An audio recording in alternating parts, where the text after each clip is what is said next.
Olá, eu sou o Diógenes Lucas, criei a Semana da Entrevista em Inglês Sem Medo. E para isso, claro, nesse programa da Conexão do Inglês com o RH, eu convidei a Viviane Nishiura, que vai responder algumas das perguntas de inglês que você tem para o RH. A Viviane tem mais de 20 anos de experiência em carreira, ela é coach de carreira, não é isso, Viviane? Isso. E ela vai ajudar você a tirar suas dúvidas sobre o processo seletivo e entrevista em inglês. Viviane, obrigado por ter vindo.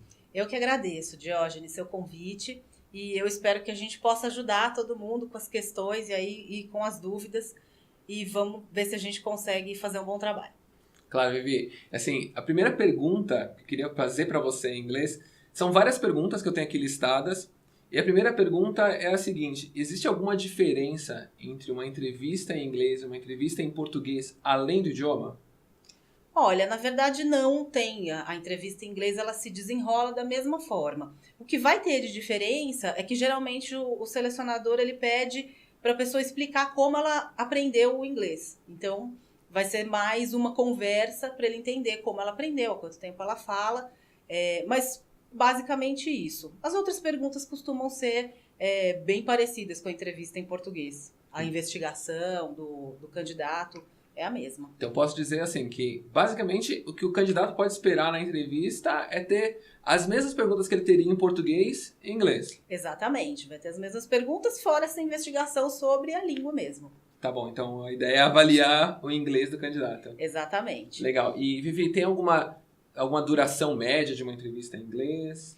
Elas costumam durar geralmente o mesmo tempo que se faz uma entrevista em português. A questão é assim: nem todo entrevistador faz a entrevista inteira em inglês. Às vezes os entrevistadores eles fazem parte da entrevista em português, geralmente a parte mais técnica, e deixam para fazer em inglês a parte pessoal da entrevista, por uma questão de relaxar um pouco o candidato, que ele não precisa ficar muito apegado à técnica, termos técnicos, se preocupar muito com isso. Então, eles preferem falar mais da vida pessoal em inglês. Então, às vezes, assim, a duração de uma entrevista em geral tem uma média de 30 minutos. Né? Depende da vaga, mas essa é a média. Na entrevista em inglês, geralmente 10, 15 minutos vão ser feitos em inglês e o restante em português. Geralmente. Tem selecionador que pega, quando a vaga principalmente tem uma demanda muito forte da língua, e faz a entrevista toda em inglês, e aí você vai falar 30, 40 minutos até só em inglês mesmo. Mas o mais comum é que o entrevistador não faça ela inteira em inglês, ele vai fazer ela só uma parte. Legal. Vivi, e se o candidato ele é chamado para participar de um processo seletivo em inglês, que não é só entrevista, mas tem uma dinâmica toda em inglês? Acontece da gente fazer uma dinâmica toda em inglês. É muito raro, porque assim, para você trabalhar com dinâmicas, geralmente as vagas demandam ou uma coisa muito específica que tem que ser identificada na dinâmica, vagas comerciais, por exemplo, ou alguma habilidade que você tenha que ver com a pessoa atuando, e isso combinado à fluência em inglês. Então, as empresas entendem que hoje a gente não tem... Não é hoje, o Brasil não tem tantas pessoas fluentes em inglês para a gente abrir uma vaga relativamente operacional, ou uma vaga de auxiliar, ou uma vaga de assistente, e que eu possa exigir um inglês fluente e que tenha um número de pessoas suficientes para fazer uma dinâmica. Acontece, mas é mais raro até pela escassez de candidato mesmo. Mas acontece sim, aí na dinâmica a pessoa vai fazer todo o seu papel em inglês, né? O role play ali que tem da dinâmica, ele vai ser feito todo em inglês também. E uma outra pergunta que eu queria fazer para você, Viviane, é a seguinte: eu vi uma pesquisa que diz que cerca de 5% das pessoas no país, no Brasil, falam inglês, ou falam, na verdade, mais de um idioma. E quando se trata do inglês, somente 2% da população fala inglês fluente. Você vê esse mesmo tipo de dificuldade nos processos seletivos que você realiza, no mercado? Vejo. Quando a gente abre uma vaga em inglês que demanda o inglês fluente do candidato, a gente tende a receber 30%, 20% do número de candidatos quando uma vaga não pede o inglês. Então, assim, é uma queda muito grande. E ainda, dentro dessa pesquisa que você viu, se eu não me engano, a maior população que fala inglês no Brasil está concentrada aqui onde a gente está, que é São Paulo, é Sudeste. Então, em outras regiões, eu já abri vaga para outras regiões do país e vai ficando cada vez mais difícil. Então, hoje, um profissional que tenham inglês fluente para uma entrevista, para uma conversa, para um atendimento comercial ou atendimento de gestores de fora, ainda é muito raro. A gente tem bastante dificuldade em selecionar. Entendi. É uma pena. É uma pena. É uma pena, Vivi. E assim, dentro desse processo seletivo todo, você tem alguma diferença entre um processo seletivo pessoal e um processo seletivo feito por telefone? Nas perguntas, na maneira que são feitas as perguntas, se espera as respostas? Olha, num processo ao vivo, presencial, a gente tenta extrair tudo que a gente pode do candidato. Então, a gente faz todo tipo de pergunta relacionada à vaga, às vezes não também. A gente faz outras perguntas para sair um pouco fora, conhecer a pessoa um pouco mais. Numa entrevista por telefone, a gente costuma ser mais objetivo. Eu já fiz algumas entrevistas, inclusive em inglês, por telefone, até para validar o idioma, porque tem vaga que a gente abre com inglês fluente, recebe muitos currículos de inglês fluente, quando vê não é fluente.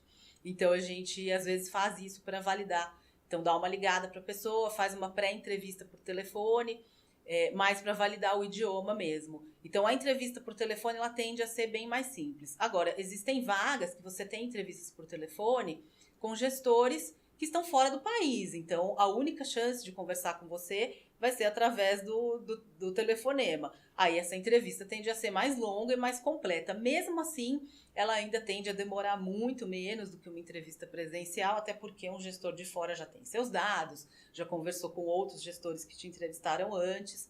Então, ela tende a ser uma entrevista geralmente mais simples. Legal.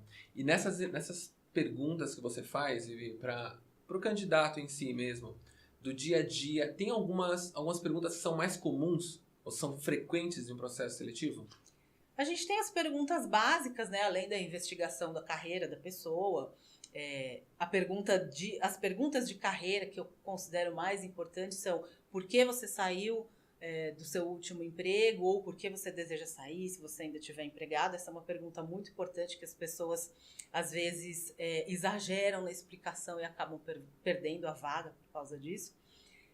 E sem falar nisso, a gente tem algumas perguntas de praxe que eu particularmente não gosto muito de fazer como selecionadora, mas que eu sei que bastante selecionador e gestor faz, né, na entrevista, que são: me fala suas qualidades, seus pontos de melhora, o que você pretende fazer daqui a 5 anos, quais seus objetivos. Como são perguntas soam como pegadinha para o candidato, geralmente o candidato fica nervoso, ele tende a mentir. Então, eu prefiro não fazer. Eu prefiro levar a entrevista de uma forma que eu consiga levantar esses pontos sem ter que perguntar diretamente. Mas tem bastante gestor que gosta de usar e bastante recrutador também que gosta. Então, o candidato tem que estar preparado para dar esse tipo de resposta. Legal. Uma das perguntas que eu vi foi a seguinte: vale eu ter as perguntas em mãos e já planejar um script de como que eu vou responder cada uma dessas perguntas? Vale, se você tiver um script bom, né, para essas perguntas. Por exemplo, bastante gente entra na questão de qualidades, defeitos.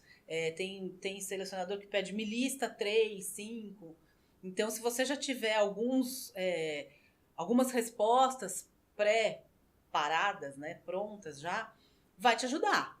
Porque na hora você não precisa ficar muito perdido. A questão é que a maioria das pessoas tem medo de falar dos pontos de melhora, né, dos defeitos. E elas têm razão em ter um pouco de medo, porque tem bastante selecionador que não tem maturidade suficiente para entender quando a pessoa expõe um ponto negativo dela e ele considera aquilo como realmente negativo. A intenção dessa pergunta é saber o quanto a pessoa se conhece. Mas nem sempre quem está ouvindo a resposta, geralmente não selecionador. O selecionador tem um pouco mais de entendimento dessa pergunta, mas geralmente os gestores, né, quando vão fazer a entrevista final, se fazem essa pergunta, eles têm um pouco mais de dificuldade de lidar com esse tipo de resposta.